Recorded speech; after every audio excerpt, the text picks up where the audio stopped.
Alright, sweet. All right, people. What's up, guys? We are coming back with another Nutrition Live, and today that we're going to just be talking about, 4 things that Jackson and I, 2 each, of things that we wish we would have known before we really started, dialing in and getting serious about, our training and our aesthetics and the way that we look. Because, before, both of us coming from, the athletic background, there was a huge, focal point on just performance alone. And both of us have found, over time, in really nailing this whole nutrition concept, we found that now more so than ever, we look the best, but not only that, we're performing the best and we feel the best. And so those are some of the most important things, to basically be scaling toward as you guys are in your own personal fitness journeys. It's not just about aesthetics, it's not just about performance, it's not just about, it's about everything included. Yeah, everything. You want to have a balance. A balance. Both. You want to be able to perform. You don't want to be weak where you feel like you're in such a calorie deficit that you're super skinny and you feel like you may look great, but then you go to the gym and you can't lift anything, or you feel sluggish or don't have any energy. Because we understand that there's a lot of negative connotation, in this space directed toward people that, have reached certain aesthetic goals, who are, quote, six-pack or shredded or things like that. And we're here, guys, just to show you that, look, you can obtain that and you can still perform at an extremely high level. So with that being said, that's kind of the direction we're taking with this, because obviously, both of us have been in this for a long time being athletes. So we just want to kind of talk about 4 specific things that we wish we would have known when we really were diving into this thing from a nutrition standpoint. So for me specifically, my 2, I'm just going to start off with my first one, which is just defining what healthy means, okay? I think, in our society and in our culture today, we are bombarded from a marketing standpoint, even labeling on different food products that, this is healthy, this is healthy, this is healthy. And we get so caught up in all of that we don't really even know what is healthy and what's unhealthy anymore. Because to be honest with you, you could go in the whole bread aisle, and I've literally looked at every ingredient on 90% of breads, and they're all processed and horrible, even though 90% of them are literally say healthy choice, whole grain. Yeah. It's BS marketing. So that's why it's so crucial to do your research, do your digging, and figure out what is actually in stuff. Okay, so when we're talking about what is healthy, so what I mean by this, guys, is, the best example I like to think of when it comes to this are, foods like peanut butter, for example. So, nut butters and peanut butters, are they healthy? Well, yeah, they're made of healthy ingredients, they're minimally processed depending on the ones you choose. So yes, healthy, but a food that you can very much so turn unhealthy by overeating, because it is extremely calorically dense. 2 small tablespoons, literally a droplet, is 200 calories. And last I checked, no one eats that much, 2 tablespoons that much of peanut butter. I mean, a lot of us are spooning it, throwing it on apples, throwing it on toast, pancakes, protein pancakes. No one ever eats 2 tablespoons, okay? So what I want you guys to see here is yes, peanut butter is healthy, but you have to be careful, because then people will see that and say, oh, healthy, I can overeat, I can eat as much of it as I want.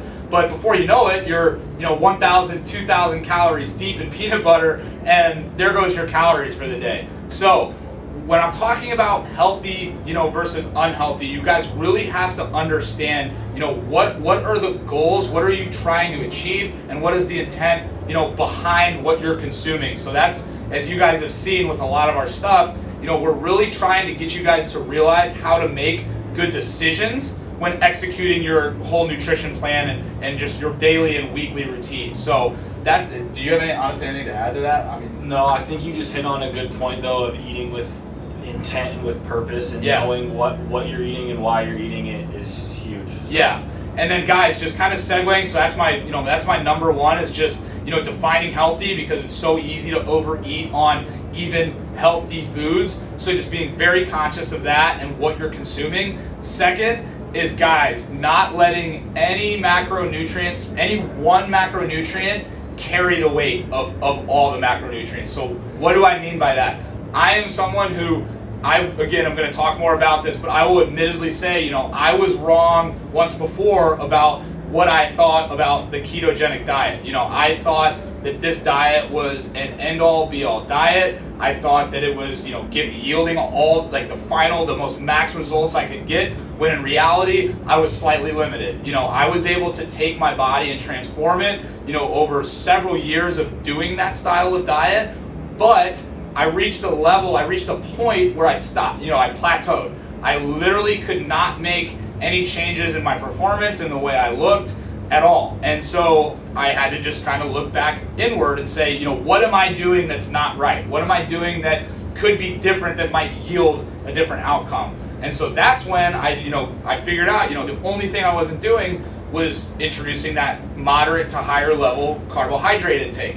So, that's what I started doing. I started slowly introducing those carbs. I started kicking that, amount from what once was like 50 or less to now 150, and boom. That is the simplest thing that I personally needed, and the small adjustment that I personally needed to see and get the change that I wanted. So that brings up a really, really, really good point because I know people that, they look, I would argue better than I look, on the ketogenic diet, but it's because it worked for them. So just because something worked for someone doesn't mean it's going to work for you. And there's so many protocols out there that you guys hear on a routine basis, and they all are doing the same thing, helping you get into a calorie deficit. And then if you really start to get specific with my own situation, you can break down the effects of manipulating those macronutrients. So I think there's a lot of lessons to be learned from that. So like I said, I'm going to be talking more in depth about that separately from this, but that is a huge point I want you all to realize is a lot of people get caught up in the specific macronutrient. I need to eat less fats, I need to eat less carbs, I need to eat less protein, or I need to eat more fats, or hey, I need to eat more protein. Just stop there and rewind. The most important thing for you guys is understanding the overall caloric intake and then manipulating the macros based off of that. So that is what I will leave my two as, and I will let Jackson kind of take it off from here. All right, so mine kind of plays off of his first one of finding things healthy, and then we talked about the peanut butter. So my biggest thing is knowing and understanding portion sizes, because before I was just like, okay, this is, semi good for you, let me just eat this, and then I'd eat like the entire bag. So like, for instance, like tortilla chips or something like that. You look on the back of a bag of tortilla chips, it's like 8 chips is a serving. Nobody's eating chips and salsa and only eating 8 chips. Yeah. So you need to make sure I wasn't accounting for that in my calorie count. I was just like assuming that like a serving was like a whole bowl of chips, and it's not. It's 8 chips. So like when you're adding that in, you need to make sure that you're looking at the specific portion sizes. I was not doing that. Same thing with like nuts. If you look on a bag of almonds, it's like 20. That's like 20 nuts is a serving size. Like you grab a handful, and that's a serving size. I guarantee you're eating 2 or 3 handfuls. You're not just going to eat 28 nuts. Never. So you need to make sure that you're looking. And if you do, good for you. Yeah, awesome, great. Good for you. But if you need to make sure that you're eating, like we said, with intention and with a purpose, and know that that's all you need to fuel your body, and that's what's going to put you in that calorie deficit, because otherwise you're just going to continue to overeat and overeat and overeat. And you're never going to find the results. And I would just just start by looking at different things that you're eating and looking at the back of your package, and it's just going to kind of be an eye-opener to you and just be like, oh wow, I never knew that I was eating 10 of these and I really only needed to be eating 2. Yeah. Like it's just going to be kind of a learning experience for you. So I would just start looking at the back of the packages or things that you're eating and see what an actual serving size is of the things that you're eating right now. And then 2 is a high protein diet. So I'm not saying, and I'm not contradicting Zach about having one macronutrient that's dominating the rest of them. But if you're going to be in a calorie deficit, which is what you need to be in to lose weight, you need to have a very high protein intake, because 2 things. One is it's going to make you more satisfied. So eating a high protein diet, it's more of a filling than carbohydrates and fats. So you're going to eat less. You're going to be more satiated. Yeah, there you go. More satisfied. Okay? And then it also is going to help you preserve muscle, maintain, gain strength, and you could also even gain muscle by having a high protein diet. Otherwise, if you are just having, like, if you're not eating enough protein, you're in a calorie deficit, even if you're weight training, you're still not going to gain muscle or even maintain muscle. You're going to end up losing muscle because you're in that calorie deficit. So you need to make sure that you're gonna have enough protein to repair the damage that you're doing to your body when you're working out. Yep. So I was just like, I'll just drink this 1 scoop of protein shake after my workout and like, boom, I'm done, I'm good. I don't need to worry about it the rest of the day. That's not the case at all. Like, for example, you should be eating, if you're doing strength training and you're like really getting after it and you're trying to lose weight, but you also want to gain or maintain muscle mass, you should be eating like 1.25 to 1.5 grams of protein per pound of body weight. So that being said, just making sure that you're aware of what you're eating, the portion sizes, and then just making sure you're getting enough protein on a daily basis are my 2 things that I wish I knew. So for sure.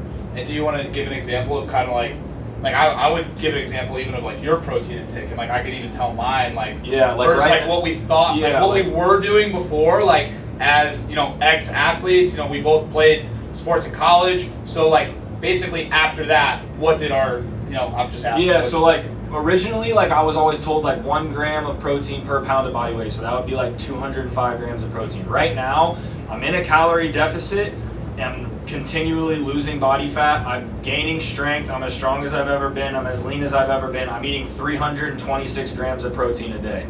So, and it's not like I'm not eating carbs. I still have 180 grams of carbs and like 106 grams of fat or something. Yeah. So it's not like it's dominant. It's definitely the highest, but I'm still eating balanced. It's balanced. Yeah, and same with me, guys. So I think Jackson, again, I just want to expand upon his points and we'll finish up, but awesome advice that he's giving right now, because there's a lot of people out there, even the people watching this, who have probably heard or have probably thought in the past, like I can't both have the aesthetics and the performance, and we are both, walking examples. That's our whole purpose and identity to show you guys. You can look at our Instagrams and stuff too. It's not like we've always been like this. No. You can't be like, these dudes are genetic freaks. No, like, we're not. We haven't always been like this. No.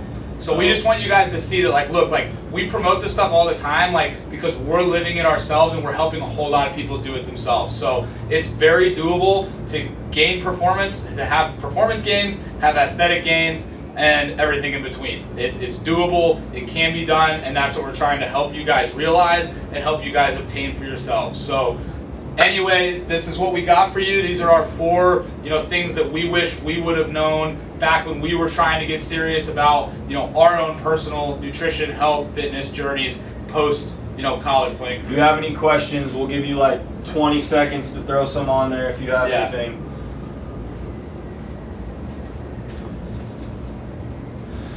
All right, we have Metzger asked, is a 40-30-30 protein, carb, fat a good macro breakdown in terms of caloric contribution for a cut? That's about what we're at, right? Yeah, so what I would say, so what was the person's name? It's Metzger. Oh, okay, Metzger. What's up, dude? So what we would say to that is definitely figure out, so it sounds like you're kind of focusing on the specific macro split as like your number 1 priority. What I would tell you to do is try and shift that focus to your overall caloric intake, okay? Because what happens a lot of times is the overall caloric intake is what's going to help you manipulate either gain weight or lose weight. So what happens if you don't have that number right, then that macro split is not going to do you any good. So whether it's 70-30 or like you're saying, like 40-40-20, like whatever percentage breakdown you want to give it, it's so crucial that you understand, what is that leading, like what are those macronutrients yielding from a caloric standpoint, and then that's the most important thing that you should be focusing on, and then kind of do the opposite. So first figure out the calories, and then manipulate the macro split second, I would say. And then once you get those calories nailed down, then I would say 40-30-30 is pretty close to what me and Zach are both on right now. So, anybody else? And he just said same thing. I'm in a 500 calorie deficit, but breaking it down from there. So yeah, I would say 40-30-30 is pretty good, and we can send him something. Yeah, we'll send you something after this too. All right, guys. Hey, thanks for tuning in, and see you next time.